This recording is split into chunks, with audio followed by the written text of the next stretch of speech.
اسی طرح آپ ضعیف روایات کو بیان کرنے کے حوالے سے بہت تضاد بیانیاں کرتے، اتنی تضاد بیانیاں تو شاید میں نے کسی کی نہیں سنی، اور ہٹ درمی پر مبنی آپ کا یہ رویہ ہے۔ آپ یہ اعلان کرتے رہتے ہیں جی میں نے حق پرستی کی ہے، میں حق گوئی کرتا ہوں، دیکھو جی فرقوں کے مولوی اپنے اپنے فرقوں کو بچاتے ہیں جی، میں تو حق جو ہوتا ہے وہی اعلان کرتا ہوں۔ تو مرزا صاحب آپ سے پوچھا گیا کہ آپ نے اپنے پمفلٹ ریسرچ پیپر 5B میں ضعیف روایات ڈالی ہوئی ہیں، یہ آپ سے سوال ہوا، تو آپ نے کہا ضعیف روایتیں؟ ہم یہ کہتے ہیں کہ اس ریسرچ پیپر میں کوئی ایک روایت ایسی دکھائیں جس کے دور حاضر کے کسی ایک محدث نے بھی صحیح نہ کہا ہو۔ ضعیف روایتیں ہم یہ کہتے ہیں کہ اس 5B ریسرچ پیپر میں کوئی ایک روایت ایسی دکھائیں جس کو دور حاضر میں کسی محدث نے صحیح نہ کہا ہو۔ یعنی سوال کیا گیا کہ آپ نے ضعیف روایتیں ڈالی ہیں کہ نہیں، جواب یہ ہونا چاہیے تھا کہ نہیں ڈالی یا پھر ڈالی ہیں۔ کیوں جی؟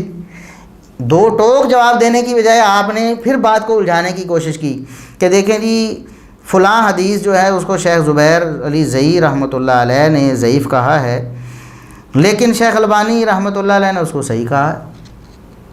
کیوں جی؟ لہٰذا میں نے علم جمع کر دیا ہے، علم جمع کر دیا ہے۔ یہ کون سا علم ہے مرزا صاحب؟ وہی روایت اگر کوئی بیان کرے، اگر وہ عباس رضوی صاحب بیان کریں، ایک جگہ کسی روایت ضعیف کو بیان کریں اپنے حق میں، دوسری جگہ اس کو ریجیکٹ کریں، تو آپ کہتے ہیں یہ دوغلی پلیسی ہے، یہ اہل حق کو زیبا نہیں ہے، یہ تو تضاد بیانی ہے۔ لیکن جب آپ ایسا کرتے ہیں اس وقت آپ کو خیال نہیں آتا۔ خود آپ نے کئی مقامات پر، وہ ہم ویڈیوز جو ہیں وہ لنک ان کے ڈسکرپشن میں دیں گے، لوگ دیکھیں گے۔ پہلے بھی ہم نے ایک پوری ایک چھوٹی سی ویڈیو بنائی تھی جس پر آپ کو دکھ ہوا تھا اور آپ نے ہمارا چینل بلاک کروایا تھا نا، یوٹیوب کی منت سماجت کر کے۔ وہی ویڈیو، اس میں ہم نے آپ کی دوغلی پلیسی بتائی تھی کہ ایک جگہ آپ کہتے ہیں کہ امام اعمش جو ہیں وہ امام المدلسین ہیں، اور کسی عام مدلس کی روایت جب تک سماع کی تصریح نہ کرے قبول نہیں ہوتی، تو امام المدلسین کی روایت کیسے قبول ہو سکتی ہے؟ تو امام المدلسین کی روایت کوئی بیان کرے تو آپ کہتے ہیں یہ فتنہ ہے، ضعیف روایات کے فتنے کے خلاف میں نے لیکچر دیا ہوا ہے، امام مسلم کا مقدمہ میں نے پڑھایا ہوا ہے۔ اللہ کے بندے، امام مسلم کا مقدمہ آپ کو کوئی یاد نہیں رہتا؟ امام مسلم نے کیا ایسا اصول لکھا ہے کہ مدلس کی روایت جب آپ کے حق میں آ رہی ہو تو اس کو علم کہہ کے جمع کر دیں، اوپر سر ورق پہ لکھ دیں کہ صحیح الاسناد روایتیں ہیں؟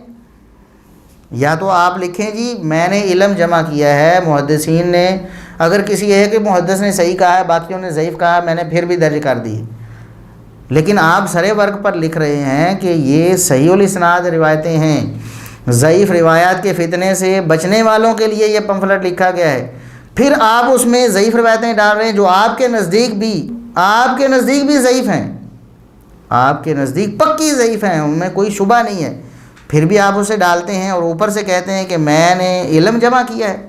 دیکھیں آپ نے جامع ترمذی کی ایک روایت اپنے پمفلٹ میں نقل کی، عبید اللہ بن زیاد کے ناک میں سانپ گھسنے والی، اب اس میں وہی اعمش امام المدلسین کھڑا ہے جس کو آپ نے کہا کہ اعمش جو ہیں وہ امام المدلسین ہیں، اور یہ پیٹ رول ہے صحیح مسلم کے مقدمے میں، محدثین کا اجماع ہے کہ مدلس کی ان والی روایت سماع کی تصریح کے بغیر ضعیف تصور کی جاتی ہے، اور سفیان ثوری اور اعمش یہ دو امام المدلسین ہیں، کیونکہ یہ ضعیف راویوں سے بھی تدلیس کیا کرتے تھے، یہ سب سے ورسٹ ترین قسم ہے تدلیس کی۔ امام المدلسین کی روایت تو آپ نے ٹھنڈے پیٹوں برداشت کر لی، صحیح الاسناد کا ٹیگ اوپر لگا کر نا سر فہرست، اور اندر اس طرح کا خام مال لوڈ کیا، اس کے باوجود آپ کہتے ہیں کہ میں نے علم جمع کیا ہے، جبکہ مسند احمد کی ایک روایت ہم آپ کو یاد کرواتے ہیں، آپ کے الفاظ یاد کرواتے ہیں مرزا صاحب۔ آپ نے کہا کہ مسند احمد کی ایک روایت ہے جس میں حسن بصری مدلس ہیں، اور علامہ البانی رحمۃ اللہ علیہ نے اس کو صحیح کہہ دیا یا اس کو حسن مان لیا، آپ نے کہا ان کا موقف باطل ہے، یہ جعلی روایت ہے۔ حسن بصری کو آپ نے امام المدلسین نہیں کہا، امام المدلسین تو آپ نے امام اعمش کو کہا ہے نا، امام اعمش کو امام المدلسین کہا ہے، تو حسن بصری تو بیچارے عام مدلس ہوں گے نا۔ تو حسن بصری آپ نے کہا کہ حسن بصری کی تدلیس ہے، یہ روایت جعلی ہے، اور علامہ البانی رحمۃ اللہ علیہ کا موقف باطل ہے، باطل کے لفظ آپ نے بولے، موقف باطل ہے۔ لیکن اپنے پمفلٹ میں جب آپ نے امام المدلسین کی روایت ڈال دی اور سماع کی تصریح نہیں تھی تو آپ نے اسے کہا یہ علم ہے، ہیں؟ صحیح کہنے والے وہی البانی صاحب ہیں جو مسند احمد کی روایت کو صحیح کہتے ہیں تدلیس والی کو، اور آپ کہتے ہیں یہ جعلی روایت ہے، یہ فتنہ ہے اور اس سے بچنا چاہیے اور یہ باطل موقف ہے۔ اور وہی البانی صاحب اسی تدلیس کی وجہ سے اور امام المدلسین کی تدلیس کو نظر انداز کر کے اس روایت کو صحیح کہتے ہیں، تو آپ پھر بھی کہتے ہیں میں نے علم جمع کیا ہے۔ دیکھیں، ہمارا اختلاف اس بات پہ نہیں ہے کہ آپ نے روایت کیوں لکھی ہے، ہمارا اختلاف یہ ہے کہ آپ نے جھوٹ کیوں بولا ہے۔ جھوٹ یہ ہے کہ آپ نے سرِ ورق پر لکھا کہ ضعیف الاسناد روایات سے پاک ہے یہ پمفلٹ، جبکہ آپ بھی کہتے ہیں محدثین کا یہ پیٹ رول ہے، آپ کے الفاظ ہیں نا، وہ لنک ڈسکرپشن میں آپ دیکھ لیں، وہ ویڈیو پوری ہم نے ڈال دی آپ کی دوگلی پریسی والی۔ پیٹ رول ہے محدثین کا کہ مدلس کی آنے والی روایت جو ہے وہ کیا ہوتی ہے؟ ضعیف ہوتی ہے نا۔ تو آپ مان رہے ہیں کہ روایت ضعیف ہے، پھر اس کو علم کا نام دے رہے ہیں۔ یہ کون سا آپ نے لیکچر لوگوں کو دیا ہے جی ضعیف روایات کے فتنے سے بچنا؟ وہ لیکچر آپ کو خود سننا چاہیے دوبارہ، اور امام مسلم رحمۃ اللہ علیہ کا مقدمہ آپ کو پڑھنا چاہیے، اور پڑھ کر اس کو سمجھنا چاہیے کہ آپ کو امام مسلم جاہل کہہ رہے ہیں۔ آپ نے کہا تھا نا محدثین کو امام مسلم نے جاہل ڈکلیئر کیا ہے، محدثین کو تو نہیں کیا تھا، اس پر تو ہم نے الحمدللہ دلیل بات کی تھی، پورا کلپ موجود ہے کہ مرزا صاحب پر امام مسلم کا مقدمہ، وہ بھی الحمدللہ لوگوں نے دیکھ لیا ہے، آپ کی علمی حیثیت واضح ہو گئی ہے۔ تو محدثین کو تو نہیں کہا تھا، آپ کو تو لازمی کہا نا کہ آپ کو جاہل ڈکلیئر کیا امام مسلم نے، خود آپ کے بقولی کہ جو ضعیف روایات کو بغیر بتائے کہ یہ ضعیف ہے۔ کیوں جی؟ یہ الفاظ آپ کے امام مسلم رحمۃ اللہ علیہ فرماتے ہیں جو بغیر بتائے ضعیف روایت نقل کرتا ہے وہ ایک تو شہرت کا طالب ہے کہ میرے پاس بڑی روایتیں ہیں۔